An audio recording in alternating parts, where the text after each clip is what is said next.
은퇴 후 60대 이상이 사면 안 되는 7가지. 안녕하세요. 오늘은 은퇴 후 60대 이상 분들이 꼭 피해야 할 7가지 구매에 대해 말씀드리겠습니다. 평생 모은 소중한 노후 자금을 지키고 안정적인 은퇴 생활을 위해 반드시 알아두셔야 할 내용입니다. 오늘 영상 꼭 보시고 실패 없는 노후를 준비하시기 바랍니다. 1. 고위험 투자 상품 높은 수익률의 함정. 첫 번째는 고위험 투자 상품입니다. 은행이나 증권사에서 연 10% 이상 수익률 보장이라며 권하는 상품들을 조심하세요. 변액보험, 파생상품, ELS, DLS 같은 상품들은 원금 손실 위험이 매우 큽니다.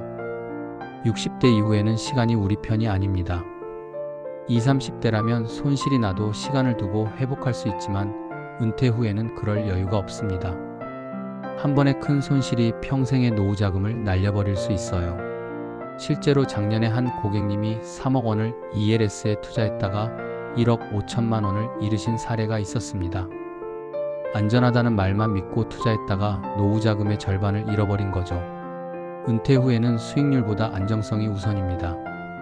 예금, 국채, 우량회사채 등 원금 보장이 되는 상품 위주로 투자하세요. 2. 과도한 부동산 투자 임대 수익의 착각. 두 번째는 추가 부동산 구매입니다. 임대 수익으로 노후를 보장받겠다며 아파트나 상가를 추가로 구매하는 분들이 계시는데 이는 매우 위험한 선택입니다. 부동산 임대업은 생각보다 복잡합니다. 세금, 관리비, 수리비가 계속 들어가고 공실이 생기면 수익은커녕 적자가 날 수 있어요. 특히 상가의 경우 임차인을 구하기 어려워 몇 개월씩 공실이 되는 경우가 많습니다. 더 큰 문제는 현금화의 어려움입니다. 갑자기 의료비나 생활비가 필요할 때 부동산은 바로 현금으로 바꿀 수 없어요. 금매로 내놓으면 시세보다 훨씬 싸게 팔아야 하는 상황이 생길 수 있습니다. 한 분은 5억 원짜리 상가를 사서 월세 200만 원을 받으려 했는데 1년 중 6개월이 공실이었고 결국 4억의 금매로 처분하면서 1억 원을 손해보셨습니다. 3. 고액 보험료 보험 상품 이중 가입의 낭비. 세 번째는 불필요한 보험 가입입니다. 이미 충분한 보험이 있는데도 보험 설계사의 권유로 추가 보험에 가입하는 경우가 많아요. 특히 종신보험이나 연금보험은 초기 해약 시 원금 손실이 매우 큽니다. 가입 후 5년 이내 해약하면 납입보험료의 30-50%만 돌려받는 경우도 있어요. 60대 이후에는 새로운 보험보다는 기존 보험의 정리가 더 중요합니다.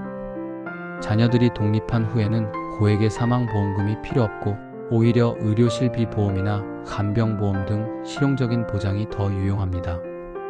보험료로 매월 수십만 원씩 나가는 것보다 그 돈을 안전한 예금이나 적금에 넣어두는 것이 더 현명한 선택일 수 있습니다. 4. 새로운 사업 투자 늦은 도전의 위험성. 네 번째는 새로운 사업에 대한 투자입니다. 남은 인생 마지막으로 한번 해보자며 치킨집, 카페, 프랜차이즈 사업에 뛰어드는 분들이 계시는데 이는 매우 위험합니다. 사업은 경험과 체력, 그리고 실패해도 다시 일어날 수 있는 시간이 필요합니다. 60대 이후에는 이 모든 조건이 불리해요. 사업 실패 시 재기할 시간이 부족하고 노후 자금까지 모두 잃을 수 있습니다.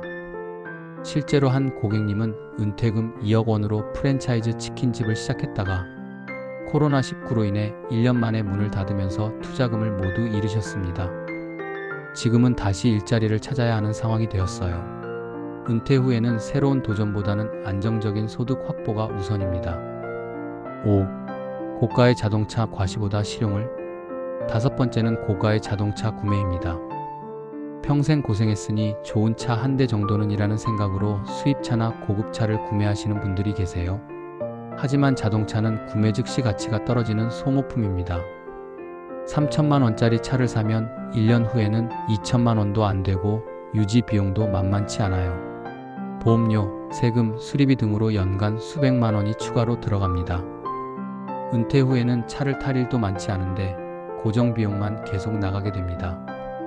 실용적이고 연비 좋은 중소형 차면 충분해요. 절약한 돈으로 여행을 다니거나 취미 생활을 하는 것이 더 의미 있을 겁니다. 6. 과도한 의료기기나 건강용품 건강에 대한 불안 마케팅. 6번째는 고가의 의료기기나 건강보조식품입니다. 나이가 들면서 건강에 대한 관심이 높아지는데 이를 악용한 마케팅이 많아요. 이 제품만 쓰면 병이 낫는다. 의사들도 몰래 쓰는 비법이라며 수백만 원, 수천만 원짜리 기계나 건강식품을 팔려고 합니다. 대부분 효과가 과장되어 있거나 아예 없는 경우가 많아요. 건강은 돈으로 사는 것이 아닙니다. 규칙적인 운동, 균형 잡힌 식사, 정기적인 건강검진이 가장 중요해요. 검증되지 않은 제품에 큰 돈을 쓰기보다는 믿을 만한 병원에서 정기검진을 받고 의사의 조언을 따르는 것이 현명합니다. 7. 자녀를 위한 과도한 지출, 사랑의 올바른 표현. 마지막 7번째는 자녀를 위한 과도한 지출입니다. 자녀의 결혼자금, 주택구입 지원, 손자녀 교육비 등으로 노후자금을 모두 써버리는 분들이 계세요. 부모 마음으로는 이해하지만 이는 결국 자녀에게도 부담이 됩니다. 노후자금을 다 써버리면 나중에 자녀들이 부모님을 모셔야 하는 상황이 되거든요. 진정한 사랑은 자녀가 독립적으로 살 수 있도록 돕는 것이지 모든 것을 해주는 것이 아닙니다. 적절한 선에서 도움을 주되 본인의 노후자금은 반드시 확보해 두세요. 결론, 현명한 은퇴 생활을 위한 원칙. 오늘 말씀드린 7가지를 정리해보면 은퇴 후에는 안정성과 유동성이 가장 중요합니다. 높은 수익률에 현혹되지 마시고 원금 보장이 되는 안전한 투자를 하세요.